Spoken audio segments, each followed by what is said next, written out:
Magandang araw po sa inyong lahat mga kababayan at eto nga mga karbin natin na finish ka na, buwing, aba, tinakot para bumaliktad, ex-marines mga kababayan, tinakot nga ba para bumaliktad?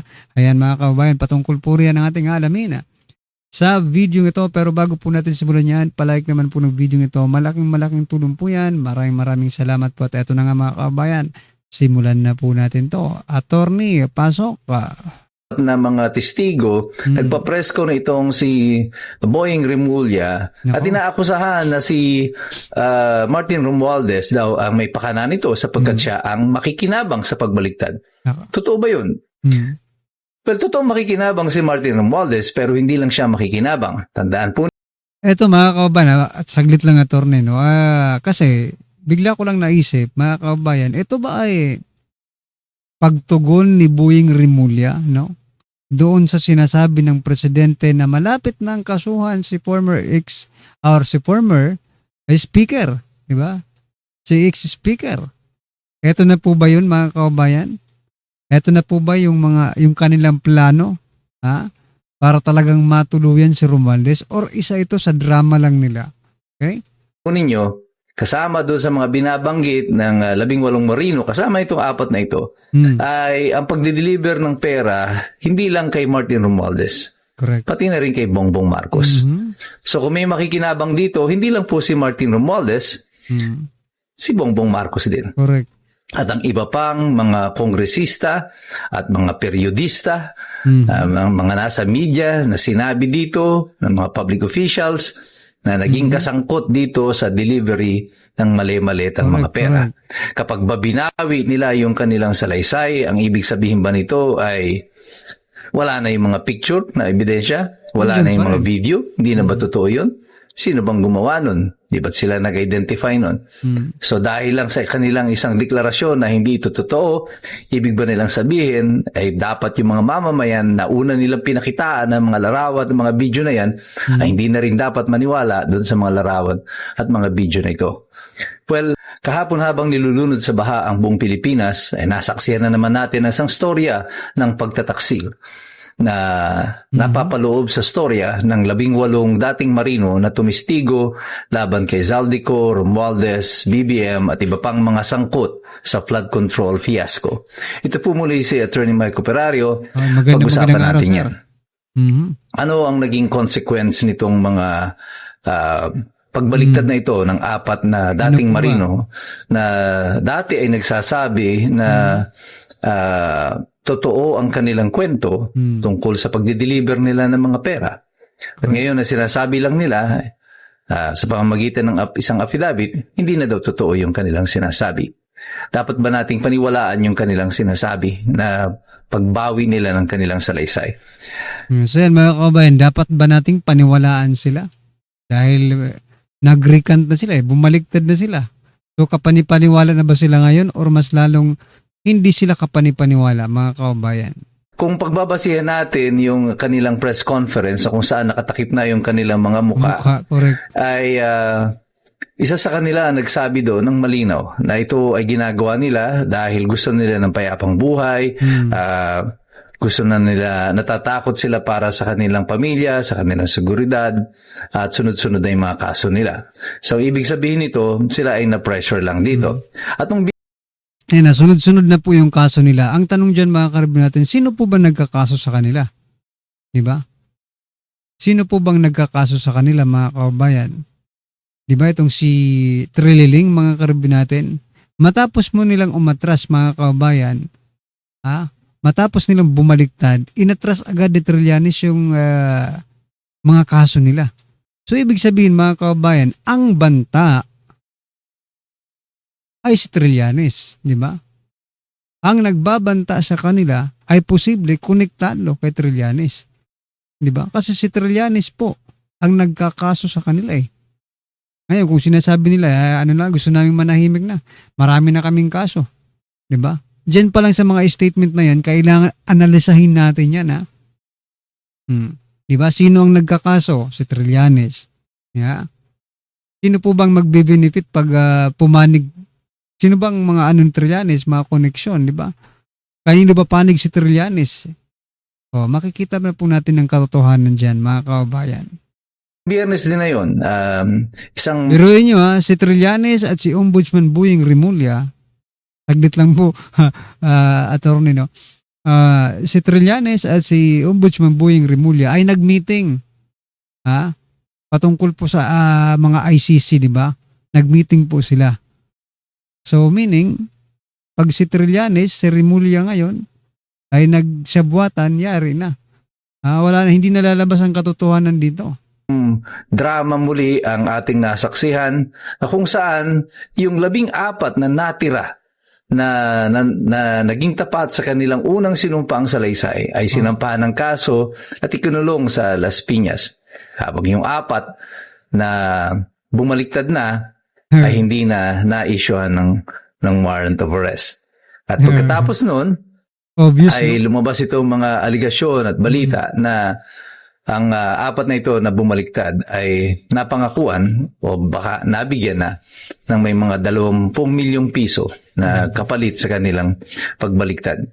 Sa halaga na ito ay kahit naman sino siguro na hindi kabilang doon sa 14 na mas matibay pa ay bibigay. Kasi kung ikaw ay tinatakot at kinakasuhan na, at ang kapalit nito para hindi ka natakutin at hindi ka nakasuhan at hindi ka na patago-tago, ay bibigyan ka pa ng 20 milyong piso para sa ilan na mahina ang kanilang mga sigmura at naturalesa sa pagkipaglaban para sa katotohanan, ay bibigay talaga. Ito naman talaga yung estratehiya na mukhang ini-employ ng administrasyon at makita nating paulit-ulit na nangyari. Kasi kung yung mga senador nga, senador na nga ito, may kakayanan na, may pera naman, may kapangyarihan, ay bumabaliktad din at bumibigay din sa gusto ng administrasyon. Correct. Ito kaya pang mga ordinaryong mga sundalo, mga mamamayan na for the first time makakatikim siguro ng ganito kalaking pera at pagkatapos ay mawawalan pa sila ng sakit ng ulo. Pero totoo nga bang mawawalan sila ng sakit ng ulo? Yun ang akala nila. Bago tayo dumating dyan, balikan muna natin kung paano ang naging response ng ombudsman tungkol dito. Pagkatapos bumaliktad ng 4 na mga testigo, nagpa-presko na itong si Boying Rimulya at inaakusahan na si Martin Romualdez daw ang may pakana nito sapagkat siya ang makikinabang sa pagbaliktad. Totoo ba yun? Well, totoo makikinabang si Martin Romualdez pero hindi lang siya makikinabang. Tandaan po ninyo, kasama doon sa mga binabanggit ng 18 marino, kasama itong 4 na ito, ay ang pagdideliver ng pera hindi lang kay Martin Romualdez, pati na rin kay Bongbong Marcos. So kung may makikinabang dito, hindi lang po si Martin Romualdez, si Bongbong Marcos din. Kung baka kasi, pinopoint na agad, di ba? Itong si Ombudsman Boying Rimulya, pinopoint agad niya yung person of interest. Sino po ba ang makikinabang dito? Si Romualdez. Pero hindi niya alam, mga kabayan, hindi bobo ang taong bayan. Di ba? Akala kasi ni Boying Rimulya, bobo ang taong bayan at maniniwala na si Romualdez lang ang makikinabang. Hindi po. Gaya nga po ng sabi ni attorney, no? Pati si PBBM, pati si Marcos, itong si Sandro Marcos, pamilya nila, di ba? Makikinabang. Kasi wag po natin kalilimutan, mga karibin natin, nakasama po sila sa nadeliveran, di ba? At sila po ngayon ang nasa kapangyarihan, di ba? So, connect lang natin. At ang iba pang mga kongresista at mga periodista, mga nasa media na sinabi dito ng mga public officials na naging kasangkot dito sa delivery ng mali-malitang mga pera. Kapag babinawi nila yung kanilang salaysay, ang ibig sabihin ba nito ay wala na yung mga picture na ebidensya, wala na yung mga video, hindi na ba totoo yun? Sino bang gumawa nun? Di ba't sila nag-identify nun? So dahil lang sa kanilang isang deklarasyon na hindi ito totoo, ibig ba nilang sabihin? Sige, for example, mga kabayan, ay nandyan na nga, bumaliktad na. Ngayon, pag pumunta sa korte, paano nila ipapaliwanag yung mga picture na yan? Di ba? Paano nila maipapaliwanag yung mga picture, yung mga videos na yon, mga kabayan? Nakakampi sila doon sa kabila. Mahirap na, di ba? Mahirap na silang paniwalaan dyan. ay dapat yung mga mamamayan na una nilang pinakitaan ng mga larawan at mga video na yan ay hindi na rin dapat maniwala doon sa mga larawan at mga video na ito. Well, obviously, ang ginagawa dito ng ombudsman will also benefit si Martin Romualdez doon sa kaso. Papaano? Kasi ang kaso po na isinampa ng ombudsman ay wala pa naman po sa Sandigan Bayan. Ito po ay isinampa pa rin lang sa Office of the Ombudsman at sila pa rin ang magdedetermina ng pananagutan ni Martin Romualdez dito. Pero bakit itong si Boying ay lumalabas na ngayon at itinuturo na itong si Martin Romualdez as if siya na talaga yung may kasalanan doon sa pagpapaatras nitong 4 na mga dating mga marino. Anong epekto nito doon sa kaso na nakabinbin sa ombudsman? Ang epekto po nito, magkakaroon ng legal na remedyo ang kampo ni Martin Romualdez para sabihin na nagiging bias ang Office of the Ombudsman, that there is a denial of due process on his part, at eventually hihina ang kaso ng ombudsman dahil dito sa mismo sa ginawa ni Boying Rimulya na ito na pag-aakusa laban kay Martin Romualdez sa pagbaliktad ng 4 na ito na mga marino. Kaya nga mga kabayan, magkataka tayo dito kay Boying Rimulya. Nagbigay agad siya ng conclusion na kababaliktad pa lang di ba? Kababaliktad pa lang ng mga 4 na Marines, pero si Rimulya alam niya na agad. Nagbigay agad siya ng conclusion kung sino po ang makikinabang mga kabayan. Nakakapaghinala rin Tapos sabi pa ng Pangulo, malapit ng kasuhan si ex-speaker, di ba? Nung zona niya. So, pag i-connect natin mga kabayan, teka lang, baka at the end of the day, di ba? Sa katapos-tapusan pala nito, ma-absuelto si Boying Rimulya. Dahil sa mga technical na paglabag ni Boying, ma-absuelto si former Speaker Martin Romualdez dahil sa mga technical na paglabag ni Boying Rimulya. Di ba? Ito bang strategiya na ito ay planado? Ito ba ay sinasadya? Sa aking opinion, parang orchestrated po ang lahat ng ito. Hindi po ako naniniwala dito sa drama lang ito. larawang ipinipinta ng ombudsman na tila kunwari ay galit na galit sila kay Boying Rimulya. As a matter of fact, sa ginawa niya ngayon, lalo pang humina ang kaso laban kay Martin Romualdez. Hindi dahil sa umatras yung 4 na marino, kundi dahil sa kanilang mga naging pahayag. Bakit importante yung 4 na marino? Dahil 3 dun sa 4 na yon na bumaliktad, yung affidavit ng 3 na yon ay ginamit ng ombudsman sa pagsasampa ng kaso laban kay Boying, laban kay Martin Romualdez. So para sa akin, yung sinasabi ko noon na parang ang direksyon dito ay ilabas kay Marcos yung akusasyon, ilayo si Marcos, si BBM doon sa akusasyon ng flood control at ipasa lahat ito dito kay Martin Romualdez. Pagkatapos yan, dito naman kay Martin Romualdez na nakapasa na yung kaso, mukhang hindi naman magiging seryoso ang pagsasampa ng kaso at prosecution niya. At ito yung magpapaliwanag sa atin ngayon kung bakit yung aking sinasabi noon. Pagkatapos pangalanan ni BBM si Martin Romualdez na sasampan siya ng kaso sa kanyang zona ay tila naging malamya ang sagot ni Martin Romualdez na sinabi niyang tinatanggap niya na lang yung desisyon ng presidente at hindi siya nanghihingi ng pabor. Taliwas ito at malayong-malayo doon sa unang kanyang naging pahayag nung una siyang pinangalanan na sa kanyang involvement dito sa flood control at tila handa na siyang i-reveal kung sino yung mga kasangkot dito. Para sa akin, yung Sarsuela ay nagiging malinaw at hindi talaga totohanan itong nangyayari nito. Correct. Ang mga baliktaran na ito ay hindi nag-assure sa mga marino na ito ng kanilang seguridad. As a matter of fact, I think they have put themselves more in danger. Pag-isipan po natin ito.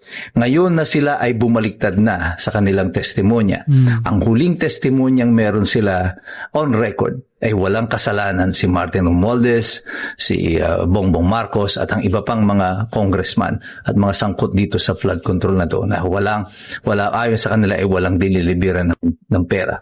Kung sila ay mawawala sa kasalukuyan o kung sila man ay ililikida o may masamang mangyari sa kanila, sino ang makikinabang? Definitely hindi po yung natitirang 14, hindi po yung nag-aakusa kina Martin Romualdez at kina Bongbong Marcos ng katiwalian. Ang makikinabang dito, yung mga inaakusahan. Kasi wala nang ibang testimonyang susunod pa pagkatapos nito. As far as record is concerned, ang huling testimonya nila, walang kasalanan si Romualdez, walang kasalanan si Marcos.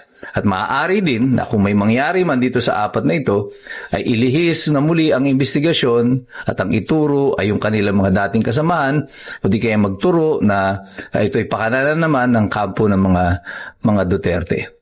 At any rate, yan ay mga espekulasyon lang natin na maaari mangyari o hindi. Pero tayong lahat, alam na natin ang totoo kung anong meron dito. Habang tayo ay nakalubog sa baha sa kasalukuyan, ay nililihis nila ang mga kwento para hindi natin ito mapansin, para hindi nyo tingnan yung flood control. Pero alam nating lahat na nagaganap sapagkat tayo ay patuloy nagmamasid, nakikilahok, nag-aaral. Kasi alam nating lahat, mahirap makialam, taong walang alam. God bless you, God bless us all. Mabuhay ang Republika ng Pilipinas. Buhay. We are the resistance. Everything that Matipag says is unreliable also because he was appointed as NBI director precisely to become a political operator of the powers that be. He is not a professional investigator. He is more of a political operator. No? Ang dami niyang kabalbalan. No? Alam mo, kilala ko rin yan si Melvin Matibag. No? And we know each other. We know each other's background. Ngayong umaga ng Sabado, nandito pa rin kayo sa Restaurant. Well, I don't lose sleep over it, no? Alam ko na kasi dati na nilipat sila. At ipinaliwanag naman nila sa akin yung rason nila. And very personal, sabi ko nga, yung rason nila. And remember that nag-awol sila, umalis sila sa serbisyo dahil sa pamilya. Yun ang rason nila. So ngayon, pamilya rin ang rason nila. No? And ayoko namang pigilan sila. Kasi matured naman na sila. May sarili silang pag-iisip. Pero binigyan ko naman sila ng isang brotherly advice. Not just a brotherly advice, but a big brother advice to them. At alam ko yung pipirmahan nila. Kasi sinabi na nila sa akin yun. Sabi ko, bahala kayo. Kasi I'm telling you, whatever you will say later on will not affect us. Attorney, hanggang sa ngayon, meron bang nagme-message pa rin sa inyo? Gaya kahapon yung present mo na there's a temptation na you think that's an offer. Until now, meron bang parang nagsasabi na, sorry attorney, na nagawa namin mag-recant, bumalik ka? Hindi, tapos na yung 4, pero yung naiwan na 14, walang ganon. Kasi mula noon, nung sinusuhulan pa lang sila, tumanggi na sila. Kasi ang sabi nila sa akin, kasi nakikipag-meet lang. Kung maririnig nyo yung mga recorded conversations, ang sabi lang sa kanila, mag-meet lang tayo. Hindi naman kailangan pumayag ka, magpirma ka, basta mag-meet lang tayo. Meet lang. So ang sinasabi ng May 14, plano yun, may plano. Sir, alam naman namin yung purpose bakit sila nakikipag-meet. Yeah. So bakit pa kami makikipag-meet? So straightforward sila. From the very beginning, ayaw na nila yung ganong mga suhulan, no? Pero itong 4, nagsabi na sa akin. And tinarget ang 4 na ito dahil ang ginawa sa kanila, maraming mga nasa Intel community. I don't know their identities, but the way they behave, mga operatiba, no? Maraming instances na nasabi ko na ng mga previous interviews. So merong pananakot, panunuhol, no? At may intriga. So sinisiraan nila yung isang kasamahan nila na ang sabi, si Johnny Buduan daw ay secretly nabigyan ko ng 3 condominium units at saka 2 sasakyan. So yun ang kinikwento sa mga humaharap sa kanila na 4, yung 4. Pero hindi naman naniniwala yung 4. Only that they have peculiar situation na kailangan na nilang tanggapin yung inaalok. Attorney, nabanggit mo kahapon na may 5 million, no? Na isa sa complainant. I mean, mayroong nag-alok na mag-recant pa yung ilan sa mga member ng court na isa sa mga complainant. So, sabi mo, sasabihin mo, ipapresent mo yung message, kailan namin na-expect. Yes. Attorney, and yung bukod pa dun sa mga inalok din na mag-recant. Yes, yes. Oo. May mga text messages nga sila, recording. So ipe-present namin 'yan pag mag-press con para mas malinaw. We go direct to the point later on, no? When are we expecting na mag-press con po tayo? Initially, inisip ko today sana eh. Pero because of what happened yesterday and now, what's happening now, I had to cancel it. But we should do it very soon. Attorney, walang nag-reach out sa inyo kasi nabanggit mo kahapon yung official ng, one of the official from PNP na isa sa mga... Well, ang nabanggit ko kahapon, yung effort na manuhol, no? Involve ang dalawang retired PNP generals Nako. na dating nag-head sila sa CIDG. So yun yung mga clues. Pero ngayon, may mga active na policemen na naging security personnel din kay Saldico. Katulad ng binanggit ko si Police Master Sergeant Johnny Calleja, no? Yung si Dichoso, and then yung retired Colonel William Dominguez. Oh, may mga text messages yan. By how much are we talking about when we say alleged bribery? Well, it started from 5 million, 8 million, 10 million, up to, yun na nga, 20, 25 million. At Grabe. hindi akong nagsabi kahapon na 20 to 25 million, yung Sila. isa sa kanila, Oo. na inofferan mismo. Pero alam ko rin yon dahil nire-report nila sa akin. Maski yung apat nagsabi sila sa akin. Attorney, can I get your reaction? Kasi sabi nilang scripted lahat. Which one? All the process, the salaysay of them before pa and nag-recant na po and then meron pa daw. Well, yan yung sinasabi ng mga detractors namin. Pero kung tatanungin natin ang Office of the Ombudsman, which is the authority to settle the issue, nagsabi na siya na credible ang mga sundalo. Ngayon, sasabihin scripted. Alam nyo ba ang ginawa ng mga abogado ng ombudsman? Yung winok through sila. No? Okay, Mr. Witness, sabi mo nag-deliver kayo sa ganitong iba't ibang addresses. Iba't ibang addresses sa Forbes Park. Pwede mo bang ituro sa amin kung paano pumunta doon? At naka-video yun, no? Naka-video. May mga abogado sa loob ng sasakyan, kasama yung witness. O sige, ituro mo muna yung address na ganito. And after that exercise, tumawag sa akin yung mga ombudsman lawyers. Attorney, satisfied kami. Alam nila yung mga addresses. Hindi si ombudsman, yung mga, meron kasing panel of investigators. Pero kung sabi naman po kasi sa Sandali ha, ano? po, sorry. By construction? Ayun. Construction yun, no? Pero ito, attorney, kahapon kasi na-interview din namin si NBI Director Melvin Manibag after na nag-recant na di ba yung dapat sa 18. Sabi niya, it just shows na itong Maleta Boy Medyo nag-iingat talaga dito sa attorney. No? Kaunting ingay lang talagang alerto po siya kasi mahirap na rin malusutan dito no? natin ay unreliable witnesses simulat sa Pullman. Doon sa apat siguro pwede niyang masabi yan. Pero papaano yung 14? But everything that Matipag says is unreliable also. Correct. Because he was appointed as NBI director precisely to become a political operator of the powers that be. He is not a professional investigator. He is more of a political operator. No?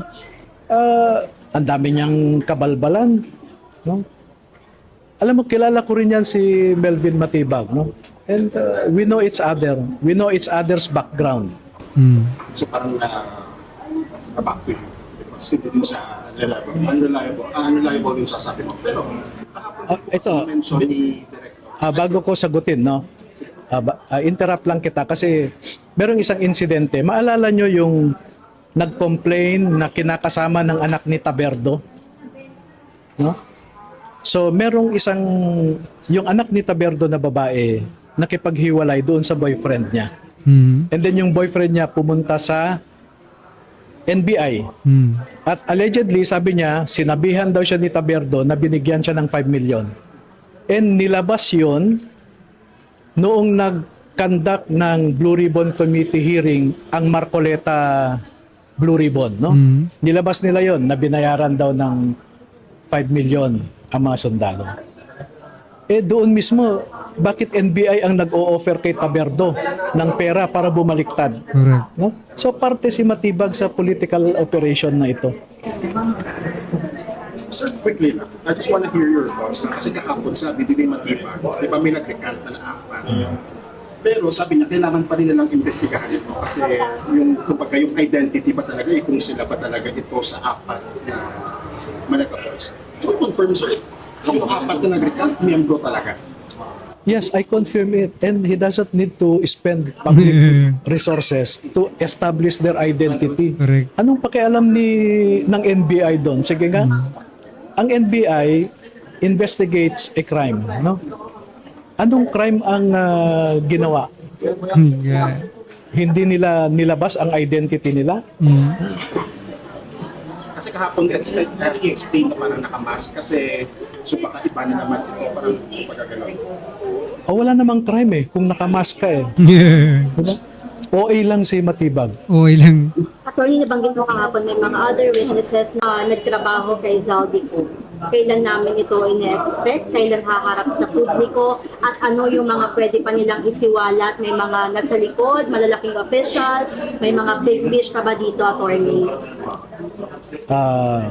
Saka na lang. Huwag ko munang sagutin yan, no? Saka na lang. Surprise. Palabasin ko muna ang mga ito. Ito muna. It will happen, ma'am. Oo.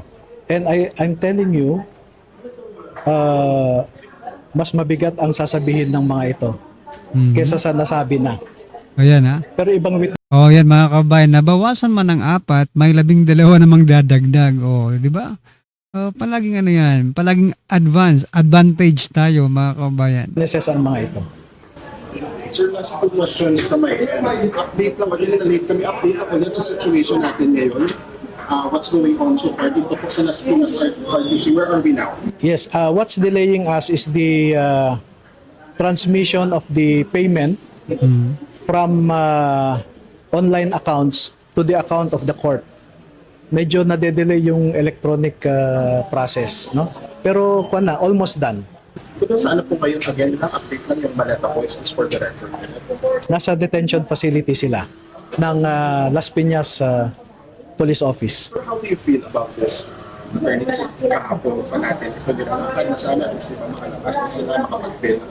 Pero ngayon, we are still here sa Las Piñas RTC. How do you describe this? Yun na nga as a lawyer, I am also disappointed with the process that we are undergoing because this is not a normal process. As I said, I've been doing this for several occasions already as I am representing several accused in the past in my 26 years of litigation practice. And this is my first time to hear of some requirements, to listen to some inexistent grounds. So, it's quite an experience also for me. Probably po ba makakalabas today or by Monday? Ano po yung laban? No, we're hoping, no? I think the OCC, the Office of the Clerk of Court, is doing its best also. Kaya sila nandito ngayon, even on a Saturday. So, ang problema lang talaga yung online na transmission ng payments. So, but the money is there. Walang problema doon. Yung sinasabi ng iba na kaya raw sila nakulong dahil hindi nakapagbayad ng piyansa, it's inaccurate. The reaction sa sinabi pala ni Ombudsman kahapon ng Martin Romualdez is behind sa pagkakana. Well, that's the opinion of the Ombudsman. I think he has explained himself well on why he believes that that is so. no? But for me personally, I think behind the recantation is not limited to the former speaker, but to other personalities also named in the affidavit. Correct. So yan mga kababayan, hindi lang po si speaker ang makikinabang dyan. Meron pa pong makikinabang na mas mataas pa kay speaker. Siyempre, di ba? Kapag matibag na nila yung credibility, pero imposible, no? Kung matibag lang nila yung credibility ng mga Marines, mga kababayan, hindi lang po si Romualdez ang makikinabang. Meron pa pong ibang makikinabang na nabanggit doon po sa affidavit ng mga ex-Marines, mga karibin natin. Anyway, ano pong masasabi nyo dyan? Just comment down below mga karibin natin. Maraming salamat po.